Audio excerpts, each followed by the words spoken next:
It is day 83. Only God can turn a mess into a message, test into a testimony, trial into a triumph, and a victim into a victor. Only God can do that.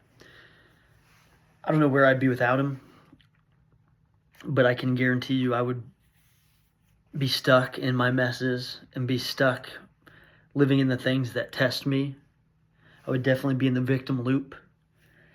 I think I've referenced it a couple times before, but like the movie A Wonderful Life, it's an old one, random, but it sticks out to me. It's kind of shows a guy's life of he was living really well, had a great family, had a great business he ran, and things just absolutely ran off the rails for a lot of different reasons.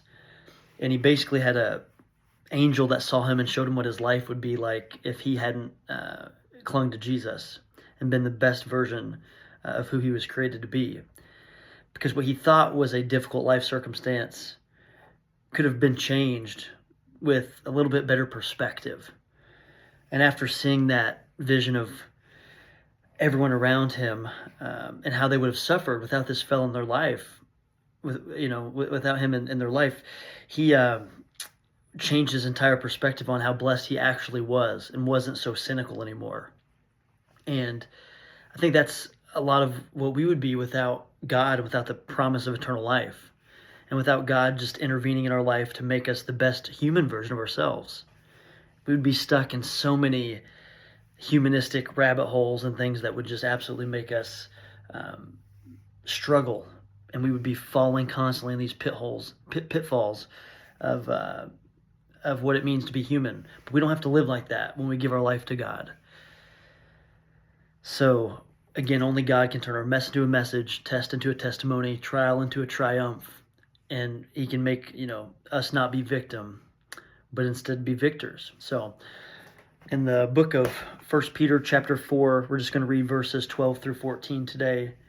And it says, "Dear friends, do not be surprised at the fiery ordeal that has come on you to test you, as though something strange were happening to you.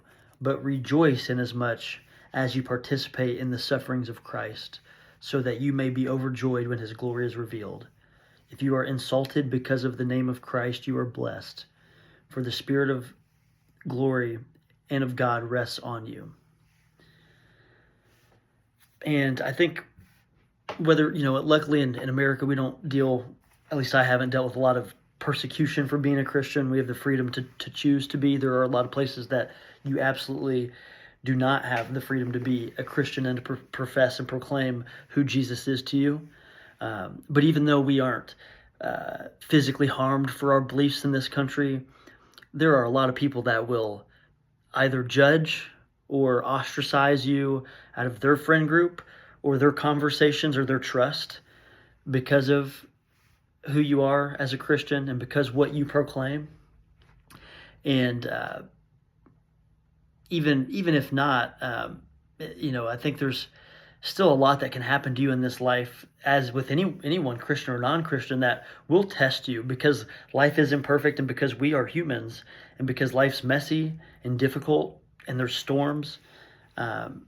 But I think when we have those struggles and those seasons of storm come upon us, we are able to look through those seasons with a different lens and with a perspective of hope.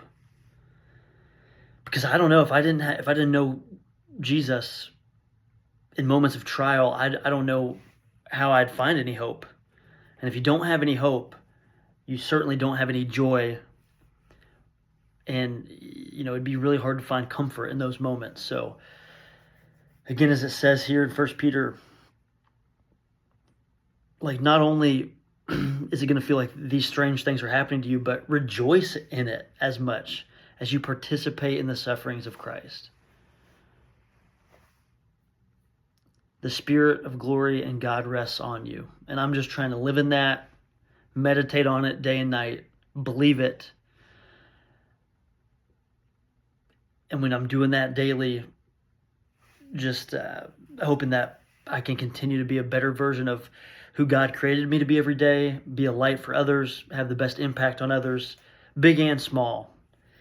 Whether it's across the world or across the street, just loving my neighbor and knowing that, hey, we're going to sin, but can constantly rely on God, redirect when we fall off path. And again, like it says in these in this quote, it's like we all probably have tests and messes in our life and trials, but God, relying on Him and knowing that He's in control and leaning back into who He created us to be, we can turn all of those things into messages, testimonies, triumphs, and victories. That's day 83.